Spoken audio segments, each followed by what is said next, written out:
To the ones who are never meant to stay ordinary, welcome. You feel it, don't you? That pressure in your chest. That strange fire that shows up when everybody else folds. That thing in you that refuses to die, even when life gets ugly, even when your mind gets loud, even when the room goes cold and nobody believes in what you're becoming. That wasn't taught. That wasn't packaged. That wasn't handed to you in a neat little lesson by some polished voice with a microphone and a fake smile. That wasn't a motivational quote. That wasn't some cute little self-help routine you copied for 3 days and forgot by the weekend. No. You weren't trained. You were anointed by something undefeated. Let that hit you properly. Because your whole life, people have been trying to explain you with small words. Discipline, mindset, consistency, work ethic, habits, focus. And don't get it twisted, those things matter. Of course they matter. You need discipline. You need focus. You need standards. You need to lock in when everybody else is playing around. But those words still don't fully explain you. They don't explain why you kept getting back up when it would have been way easier to stay down. They don't explain why rejection didn't kill you, why betrayal didn't erase you, why humiliation didn't finish you, why loss didn't bury you. Most people get hit by life and become a warning. You got hit by life and became a weapon. That's different. That's not normal. That's not some average little comeback story people clap for and forget in 2 days. That is something deeper, something older, something dangerous, something sacred in a dark, brutal kind of way. Because some people are educated by comfort. You are initiated by pain. Some people learned through applause. You learned through abandonment, through silence, through being overlooked, through sitting in rooms where nobody saw your value, through trying your hardest and still getting played, through giving love and getting lies back, through being doubted by people who didn't even have the courage to do half of what you do. And every single one of those moments was doing something to you, not destroying you, not ending you, not disqualifying you, consecrating you. Yeah, that's the word they won't use. That's the word weak people don't understand. Consecrating you. Because there are certain people who don't become powerful through easy wins. They become powerful through surviving what was supposed to break them. They become powerful through carrying pain without letting it rot them. They become powerful through staring chaos in the face and saying, "You picked the wrong one." That's you.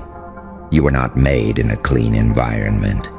You were made in confusion. You were made in pressure. You were made in seasons where nothing made sense.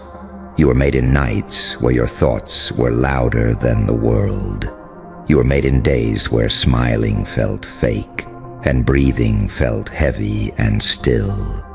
Still, you kept moving, even when it was messy, even when it was ugly, even when it was embarrassing, even when nobody was there to clap, even when you had to drag yourself through the hour, even when your confidence was on life support, even when your heart had bruises on bruises. You kept moving. Do you understand how rare that is? A lot of people look confident when life is cooperating. That means nothing. A lot of people talk big when everything is trending their way. That means nothing. A lot of people feel chosen when the lights are on and the money is flowing and the validation is easy. That means nothing. But you kept going when there was no proof, no guarantee, no audience, no reassurance. No hand on your shoulder, no text saying keep going, no miracle showing up right on time, no clear sign that it would all work out, and still you moved. That is not basic ambition. That is an undefeated thing breathing through you. That's why you can't live like everybody else. That's why regular advice starts irritating you after a while. That's why surface-level conversations feel dead. That's why you can't keep shrinking yourself just to make insecure people comfortable. That's why you keep feeling this pull toward something bigger, even when you can't fully explain it yet. Because ordinary is too small for what's on you. You tried to fit in before, didn't you? Tried to be digestible, tried to be soft enough, tried to be chill enough, tried to act like you didn't care that much, tried to pretend the vision wasn't that serious, tried to downplay your hunger so people wouldn't call you intense. And how did that feel? Like self-betrayal. Because every time you played small, something in your spirit got irritated. Every time you settled, your soul started making noise. Every time you ignored the calling, life got heavier. That wasn't random. That was the undefeated thing in you refusing to let you rot in a life beneath your name. Listen carefully. Not everybody is carrying what you're carrying. Not everybody is built to hold the weight you hold. Not everybody can survive the mental wars you've survived and still have a heart, still have a dream, still have a future, still have enough fire left to try again. That means something. It means your pain wasn't pointless. It means your delays weren't empty. It means the seasons that made no sense were still making you. It means every closed door had intelligence behind it. It means every betrayal exposed a weak link. It means every setback forced another layer of strength to wake up. And I know some of those lessons cost too much. Some of them hurt in a way you can't even explain without going quiet for a second. Some of them changed the way you trust, changed the way you love, changed the way you enter rooms, changed the way you see people, changed the way you carry your own name. But hear this clearly. Just because it wounded you doesn't mean it won. Just because it changed you doesn't mean it conquered you. Just because it left a mark doesn't mean it took your future. Scars are not always proof of damage. Sometimes they are signatures. Sometimes they are evidence that hell itself took a shot and still couldn't finish the job. That's why your life feels heavier than the average person's. Because average people are not being prepared for uncommon impact. Average people are not being sharpened for real authority. Average people are not being separated from weakness by force. You are, and separation is painful. Let's be real. Becoming who you're meant to be is not some aesthetic montage. It's not cute. It's not smooth. It's not always inspiring while you're in it. Sometimes becoming looks like losing people you thought would be with you forever. Sometimes becoming looks like being misunderstood by your own circle. Sometimes becoming looks like outgrowing rooms you prayed to enter. Sometimes becoming looks like being called arrogant just because you finally stopped apologizing for your standards. Sometimes becoming looks like silence, like solitude, like confusion, like restraint, like taking hits without immediately explaining yourself, like building in private while people assume you fell off. That part right there, that's where most people panic, because they need visible proof every 5 minutes. They need constant reassurance. They need immediate rewards. They need to feel like success is nearby, or they start spiraling. But you are being taught a darker strength, a more dangerous kind of patience, the kind that doesn't need daily applause, the kind that keeps stacking brick after brick in the dark, the kind that can be doubted for a year, ignored for 2, laughed at for 3, and still rise with something terrifyingly undeniable. That's the energy on you. You were not built for quick validation. You were built for irreversible impact. There is a difference. Quick validation is cheap. Irreversible impact costs blood. It costs ego. It costs comfort. It costs your old identity. It costs the version of you that wanted everybody to understand. It costs your addiction to being liked. It costs your fear of being judged. It costs your attachment to people who only loved the watered-down version of you. And I know that cost hurts, because sometimes you miss the simpler version of yourself. The more naive you, the more trusting you, the less guarded you. The version of you that still thought effort alone would make people do right by you. The version of you that thought loyalty would always be returned. The version of you that thought talent would automatically be respected. Life corrected that, ruthlessly. But maybe it had to, because the mission on your life required more than innocence. It required sight. It required discernment. It required steel in your spine. It required a certain coldness toward nonsense. It required the ability to read energy, to stop chasing what doesn't choose you, to stop begging for space in places that never deserved your presence, to stop explaining your value to people committed to misunderstanding you. That lesson alone changes everything. Because once you really understand that you were anointed by something undefeated, you stop moving like a beggar. You stop entering rooms hoping they approve of you. You stop living off crumbs. You stop negotiating your worth with confused people. You stop letting temporary pain define permanent identity. You start walking different, not louder, different. You start speaking with weight. You start protecting your focus. You start cutting distractions faster. You start saying no without performing guilt. You start respecting your own energy. You start realizing that not everybody deserves access to your heart, your time, your plans, or your softness. And some people will hate that. Let them. Weak people always get uncomfortable when someone starts remembering who they are. They liked you unsure. They liked you doubting yourself. They liked you over-explaining. They liked you constantly available. They liked you when your boundaries were weak. They liked you when you second-guessed your instincts. They liked you when your confidence had holes in it. But the moment you became clear, the moment you became selective, the moment you stopped leaking your power, now suddenly you changed. Good. You were supposed to.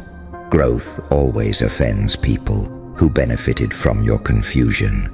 Let that settle in your bones. You are not becoming cold for no reason. You are becoming precise.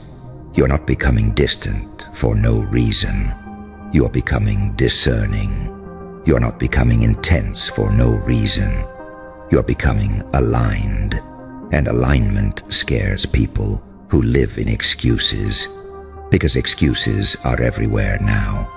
Everybody has one. Everybody wants the reward without the war.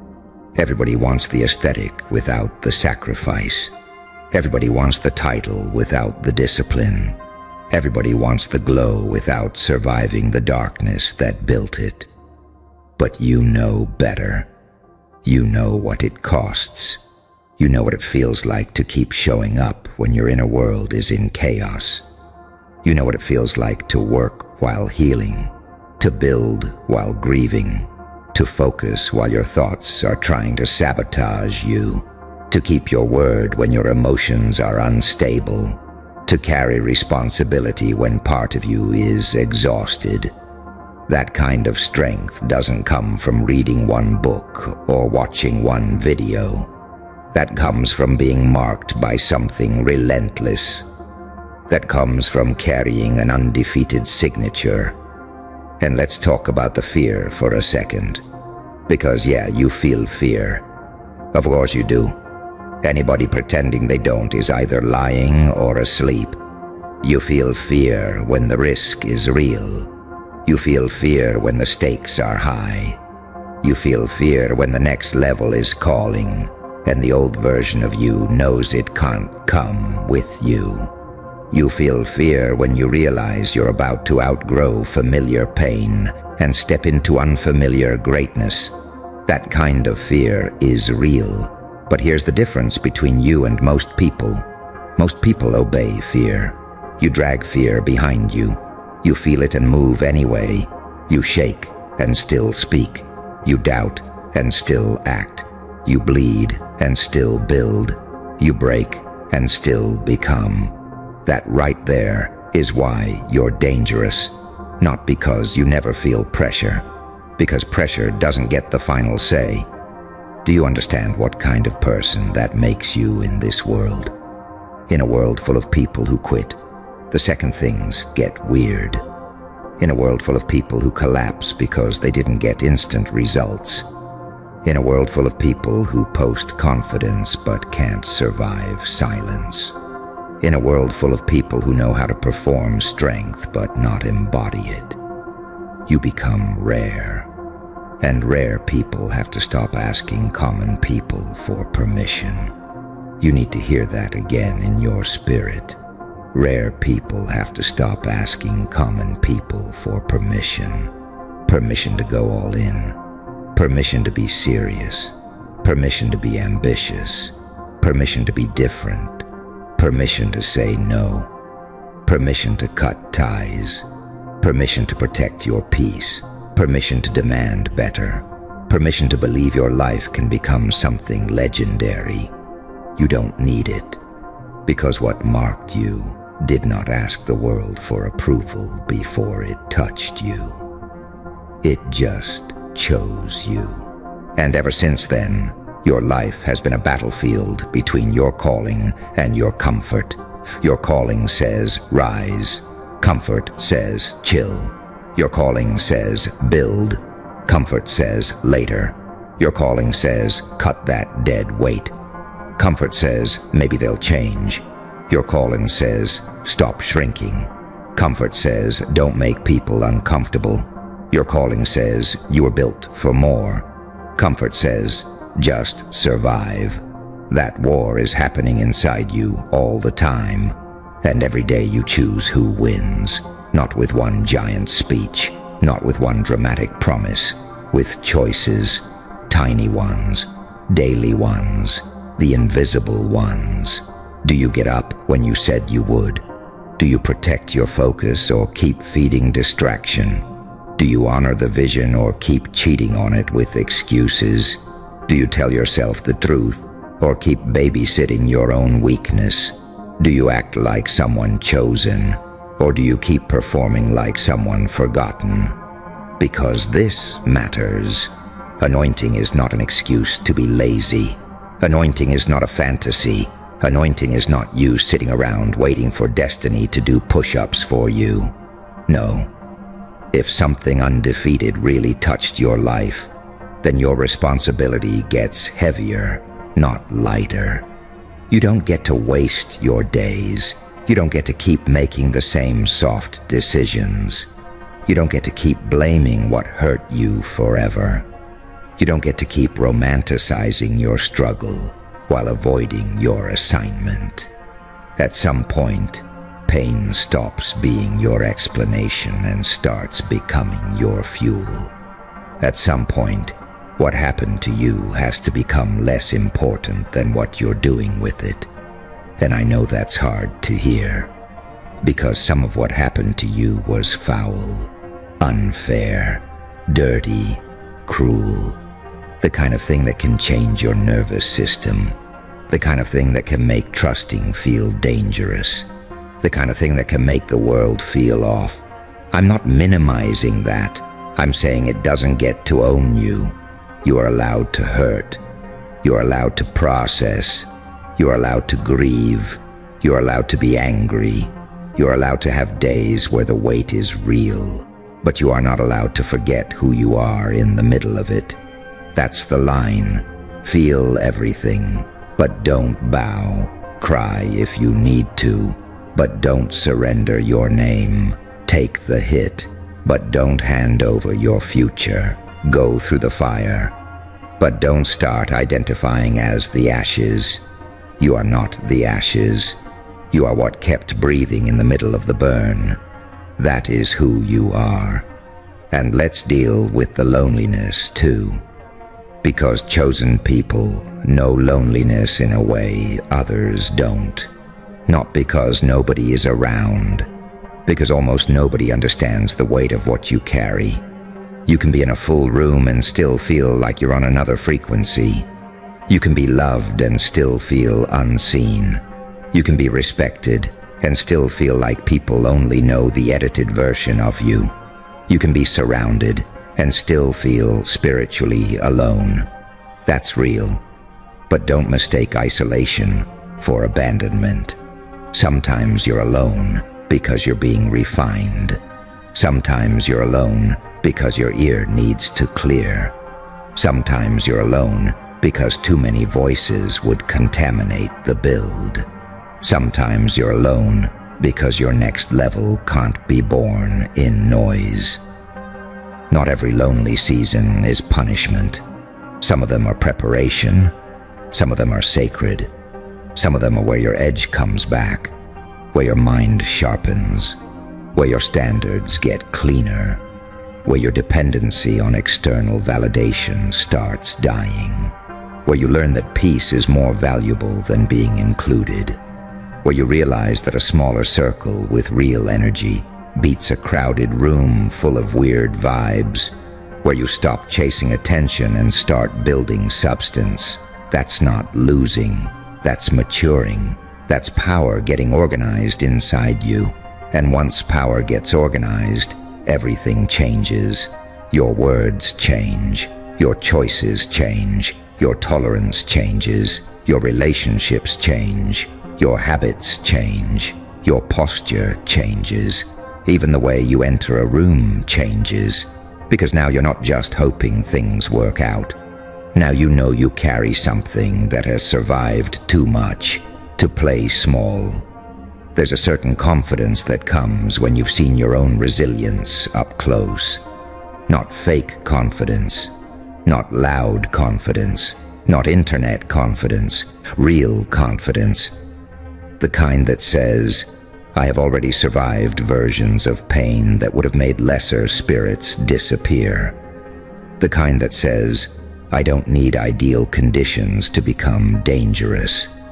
The kind that says, I may not know every step yet, but I know I'm not made to lose myself here. That kind of confidence can't be copied. It can't be borrowed. It can't be faked for long.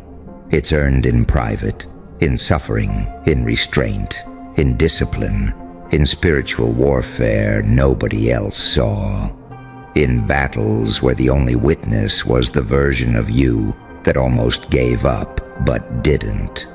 That version of you deserves respect, not pity, respect, because they carried you here.